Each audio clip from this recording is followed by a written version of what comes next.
Hello বাঙালি, আজকে নতুন একটা ভিডিও নিয়ে তোমাদের কাছে চলে আসছি। আজকে কাকে নিয়ে ভিডিও করছি তোমরা তো দেখে প্রথমেই বুঝতে পারছো।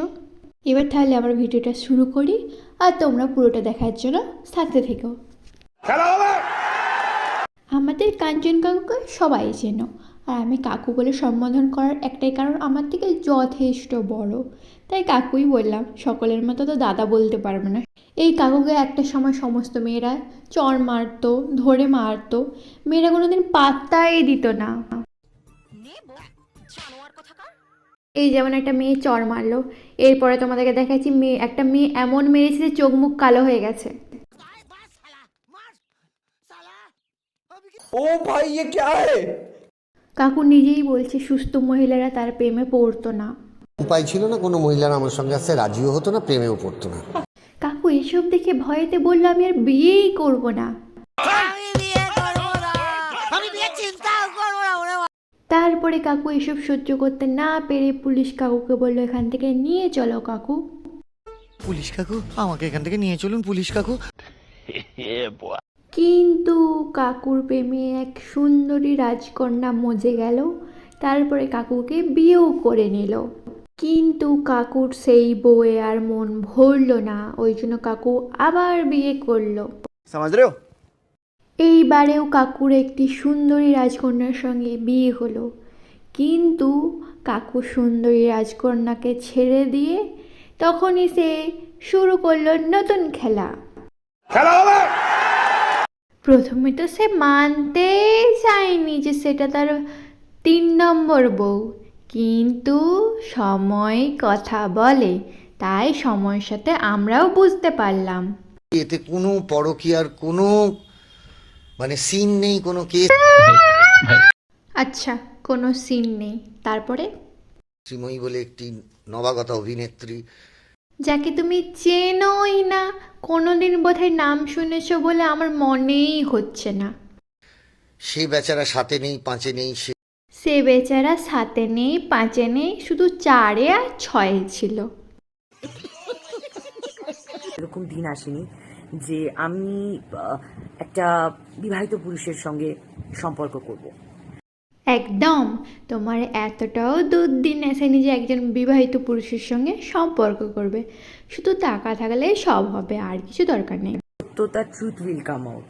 সময় নেবে, কিন্তু ট্রুথ উইল কাম আউট। আচ্ছা তাই নাকি দিদি? তাই এতদিন সময় নিয়ে সত্যিটা বেরিয়ে এলো তো? আমরা তো দেখতে পেলাম কি বেরিয়ে এসছে। আচ্ছা কাকু, ভাইজির সঙ্গে রিলস বানাচ্ছ? তুমি তো পরকীয়া করো না, আর তুমি তো শ্রীময়ী দেবীকে চেনোই না, তাহলে তার সঙ্গে কি করে রিলস বানাচ্ছ গো? নাকি মনে মনে ছিল কচি বউ পাওয়ার শখ, আর লোক দেখানির নাটক হচ্ছিল? क्या बोला तूने?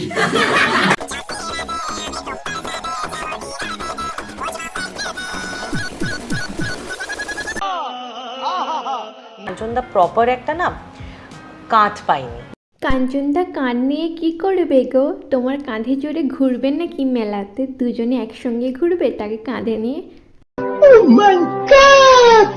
কাঞ্চনের মাল শ্রীময়। আমার কাঞ্চন এমএলএ বলে কাঞ্চনের পয়সার জন্য মিশছে। আমার আচ্ছা, এবার বুঝলাম ভাইজি কেন কাকুকে বিয়ে করেছে, টাকার জন্য। আর কাকু বিয়ে করেছে কচি বউ পাওয়ার আশায়। জানি। চাই একটা কাঁধ যেখানে আমি মাথা রেখে নির্দ্বিধায় কথাগুলো বলতে পারবো, শেয়ার করতে পারবো।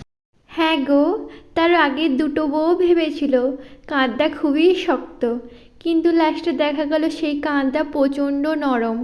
সুন্দরী মেয়ে দেখলেই শুধু পালিয়ে যায়।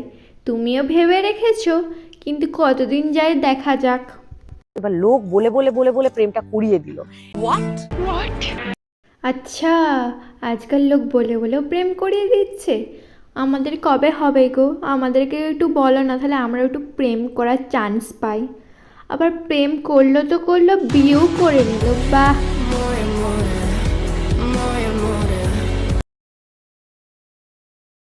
ছিল দেখুন, আমার যেদিন ডিভোর্স হবে সেই দিন আমি ওকে বিয়ে করব। কাকুর আগে থেকে সব কিছু প্ল্যান ছিল, তাও লোক দেখানি নাটক দেখাচ্ছে আর লোকের উপর দোষ চাপাচ্ছে। আদর করে তো মাম্মা বলে ডাকি। কে তার হাজবেন্ডকে মাম্মা বলে ডাকে? মাম্মা তো নিজের মাকে বলে ডাকে।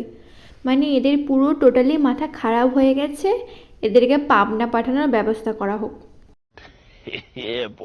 কাকুকে আমি অনুপ্রাণিত আরও করছি 4 নম্বর বিয়ের জন্য অগ্রিম শুভেচ্ছা। আর আমার ভিডিও আমি এখানেই শেষ করছি। তোমাদেরকে আমার ভিডিও কেমন লাগছে কমেন্ট করে জানাবে, ভালো লাগলে লাইক আর শেয়ার করে দিও। আর পুরো ভিডিওটা দেখার জন্য সবাইকে অসংখ্য ধন্যবাদ।